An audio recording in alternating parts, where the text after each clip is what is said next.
Hello everybody, I'm the Ham of the Hammer Game Channel. Welcome back to Red Flood. It has been a while since I've played this, but we're back once again, and we're going to be playing as the United Provinces with the brutal colonizer himself, Winston Churchill.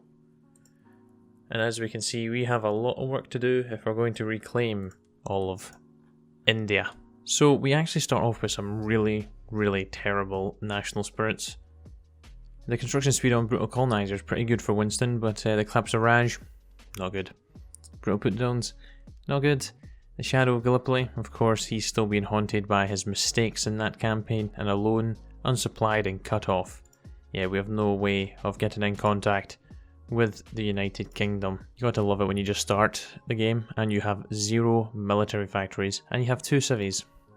We're in a fantastic position right now. So yeah, Churchill did not do very well at Gallipoli, and he has kind of been suffering from depression, and he's got these letters that he kind of has kept, that he just reads. I think he's kept them anyways. I've not read the whole thing in a while, but yeah, he's not in a good frame of mind at all.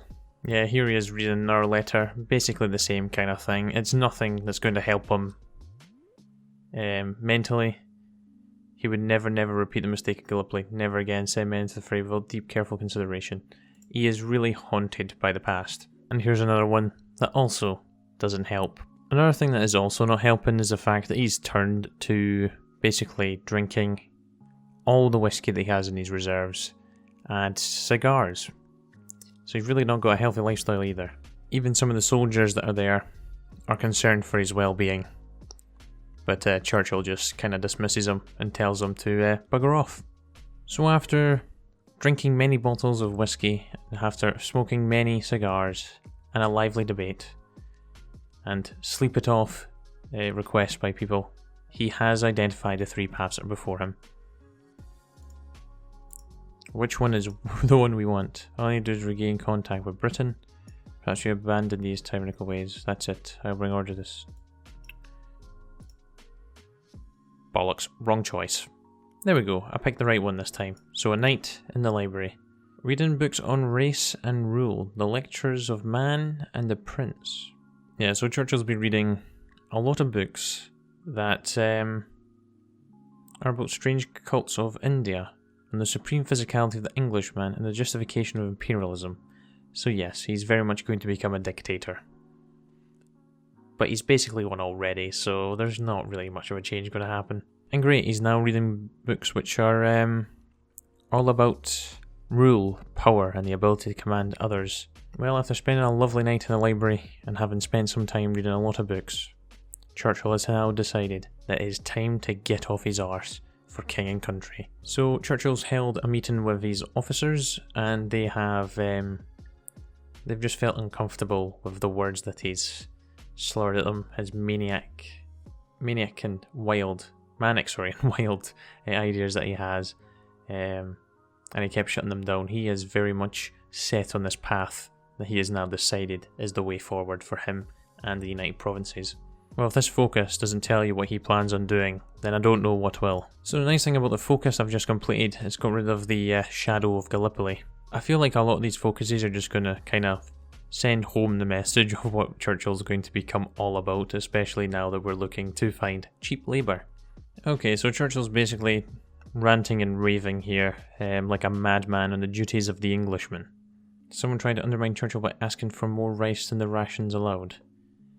It escalated, and then the soldier smashed the man with the butt of his rifle. And then more people gathered, as a result more soldiers gathered, and then it just kind of got a little bit out of hand. Oh, we finally got a couple of factories, which is good. We can actually start building some guns. Fantastic, what a great thing that we're doing now. Exploitation and appropriation. It was agreed that your shop shall serve the colonial army of India. Failure to do so will result in your arrest for treason. Wow, so he's basically forcing people, blackmailing them. So Churchill isn't completely stupid. He does know that he doesn't have enough men.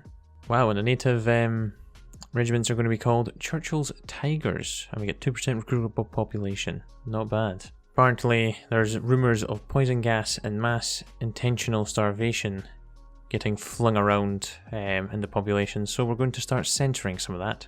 For king and country, it's time for our first war.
And it is indeed.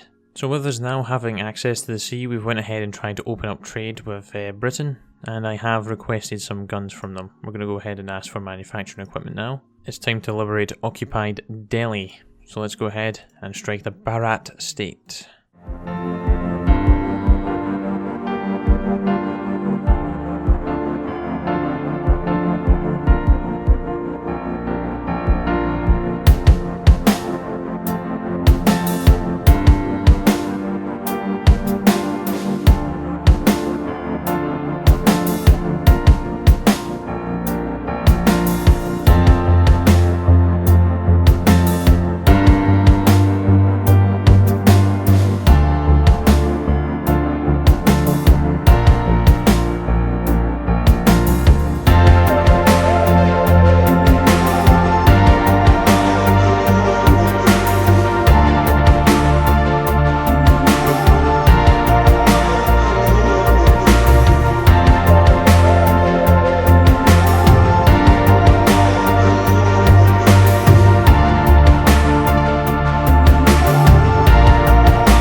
Delhi is about to fall.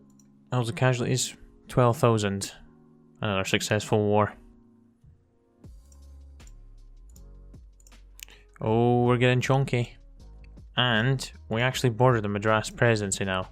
Well, it looks like it's time for the resistance to kind of increase, really. I think it's only going to get worse. Okay, so apparently we've tried everything to stop the rioting and the resistance from the Indian population. There probably is a focus that does let me get a war goal on them eventually, but I'm just going to take them out now, since I can.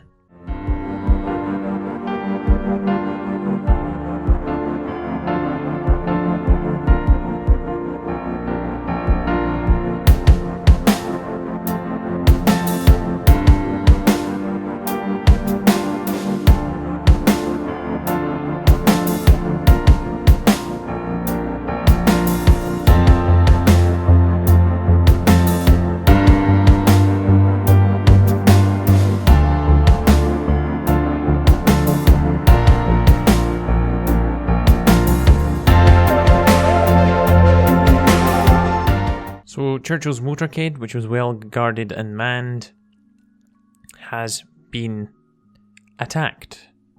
The aide was silenced by a bullet slamming into his skull, so he's dead. And yeah, Churchill, I think, also gets hit, if I'm reading it right. Yep, and the other ram into Churchill's breast pocket. But don't worry, he fell into an inky dark blackness. But he is okay, and now we have this lovely second part of the tree. So we can either work with the British and we get to become the Secretary of India, or we go ahead and we wage war against the British. So it'll be interesting to see what happens. And the Order of the Star is gone. Let's take all their states. Whiskey, soda and penicillin, the three things that will help Churchill get back on his feet in no time. We get a decision to either punish the army or punish the police. I'm going to go ahead and punish the army. I completely forgot to point out that the United States of America is no more. Elizabeth Gurnley Flynn came and just blew it all to hell, didn't she? Well, we've now got labour camps back in action. And the factory output is back, but the monthly population and infantry equipment reliability is down, of course. So Churchill's went ahead and created some new laws. Curfews every night. Basically, if we have a look at what the focus title is called again, Enforced Anglo-Supremacy, which has put into place racial segregation. Wow, we're getting even more brutal in the streets. We're just beating them down with wooden bats. Ah yes, we're rolling out the chlorine gas. Hydrochloric acid forms in the lungs, on your eyes, and the mucous tissues of your mouth and nose. Yep, it is not a nice way to die. And yes, we've also started to do public executions. Well, we just completed a focus strike the neighbours, so we're going to strike some of them now. Well, the Kashmir state is gone. Let's get them annexed into us. To war, men. And there goes Khalistan. And last but not least, Assam. Assam, welcome to the fold. It's nothing to do with our region of the map, but Italy.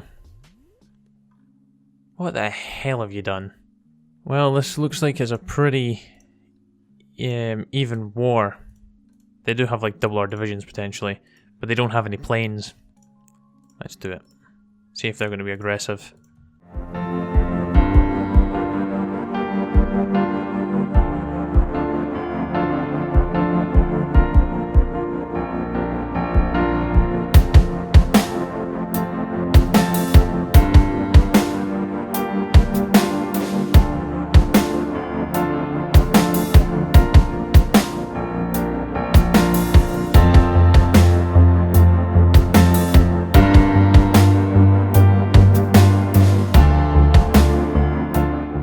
Well, I believe that is game, set and match. I secured the one port that was supplying all those troops in there.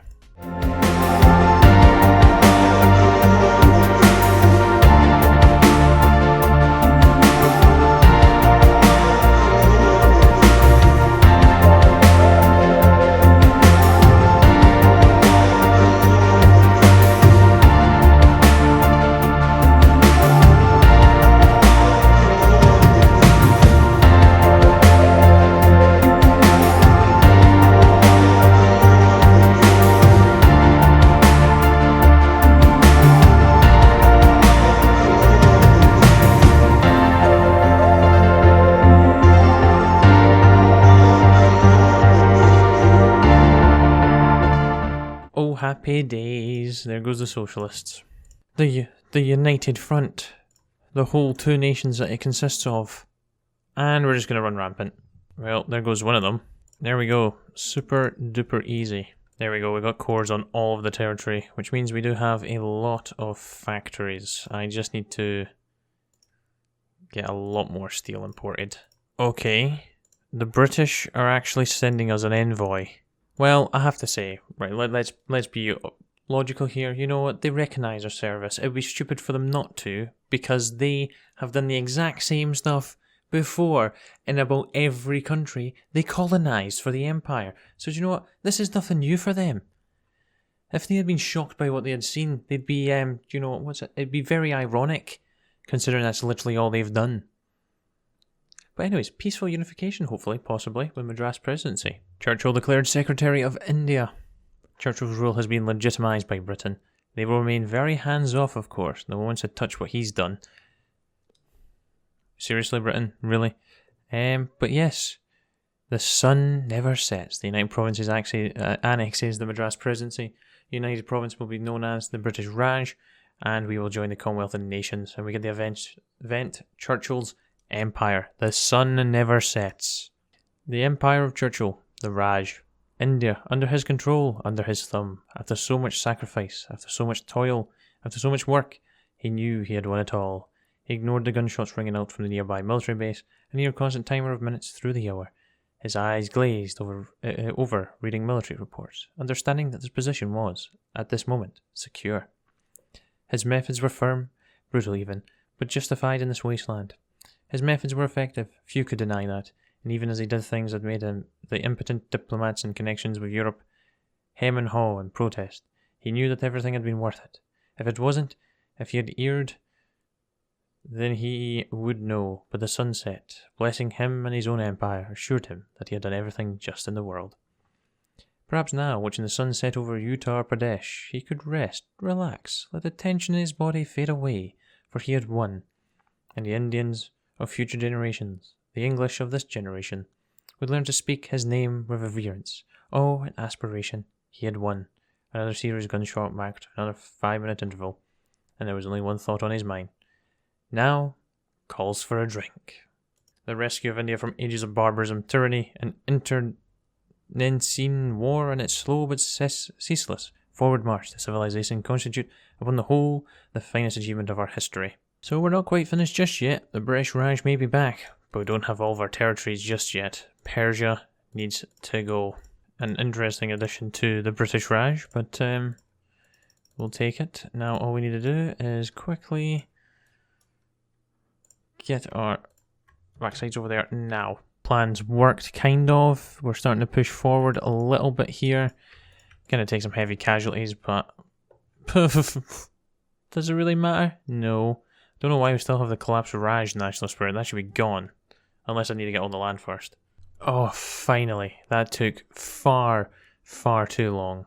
We'll just pop it around like that. They've got cores on it all, so... Welcome back. Alright, there's one last enemy we have. Just one. Burma is rightful clay, so we need to take them out. And there we go, Burma's gone. Get them annexed. But anyways guys, thank you very much for watching. Hope you enjoyed. And I shall be back with another episode of something new very soon. Until then, take care. Cheer bye. The now.